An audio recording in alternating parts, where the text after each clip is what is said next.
ஒவ்வொரு குடும்பத்திற்கும் அவரவர் குலதெய்வம்தான் ஆணிவேர். வம்சமாக வழிபட்டு வரும் நமது குலதெய்வத்தை என்றைக்கும் யாரும் மறக்கக்கூடாது. ஒரு குடும்பத்திற்கு மற்ற தெய்வங்களின் அருள் கிடைக்கிறதோ இல்லையோ, ஆனால் குலதெய்வத்தின் அருள் என்பது நிச்சயம் கிடைக்க வேண்டும். அப்படி குலதெய்வத்தின் அருள் ஒரு குடும்பத்திற்கு இல்லை என்றால் அந்த குடும்பத்தில் தீராத பிரச்சனைகள் இருந்து கொண்டே இருக்கும். என்னதான் முயற்சி செய்தாலும் அந்த பிரச்சனைகளை தீர்க்கவே முடியாது. குலதெய்வத்தை அருளை பெற வேண்டும் என்பதற்காக பலவிதமான வழிபாடுகளை செய்கிறார்கள்.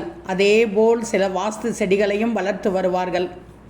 குலதெய்வ கோவிலுக்கு வருடத்திற்கு ஒரு முறையாவது கண்டிப்பாக சென்று வணங்க வேண்டும். ஒரு சிலர் என்னதான் அவரது குலதெய்வத்தை வணங்கி வந்தாலும் அவர்களது வீட்டில் கஷ்டம் என்பது இருந்து கொண்டேதான் இருக்கும்.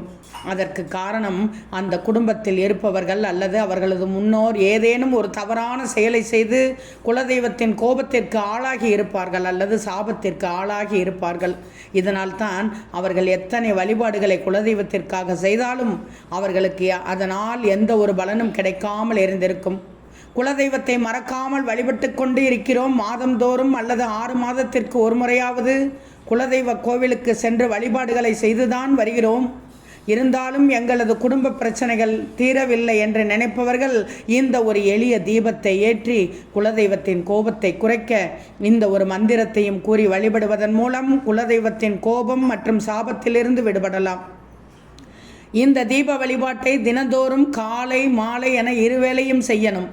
தீபம் ஏற்றுவதற்காக ஒரு சிறிய தட்டினை எடுத்துக்கொண்டு அந்த தட்டின் மேல் ஒரு மண் அகல் விளக்கினை வைத்து சுத்தமான நல்லெண்ணெய் ஊற்றி பஞ்சு திரி போட்டு தீபம் ஏற்றணும். அந்த தீபத்தில் ஒரு சொட்டு தேன் மற்றும் 3 அல்லது 5 மிளகினை போட வேண்டும்.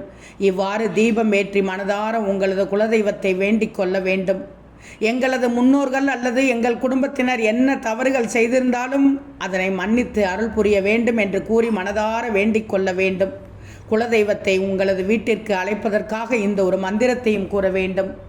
ஓம் என் குலதெய்வம் வர வர, ஓம் வம் வும் என் படி ஏறி வா வா என் குலதெய்வமே என்ற மந்திரத்தை தீபம் ஏற்றிய பிறகு 18 முறை கூற வேண்டும். இவ்வாறு தினமும் வழிபாடு செய்வது, இந்த மந்திரத்தை கூறும் பொழுது உங்களது குலதெய்வத்தின் கோபம் நீங்கி உங்களது வீட்டிற்கு குலதெய்வம் வருகை புரியும். இதனால் உங்கள் குடும்பத்தில் இருக்கும் பிரச்சனைகள் சிறிது சிறிதாக சரியாக தொடங்கும். வாழ்க்கையில் முன்னேற்றத்தையும் காண முடியும். மேலும் உங்களது பிரச்சனைகளும் விரைவில் சரியாகிவிடும்.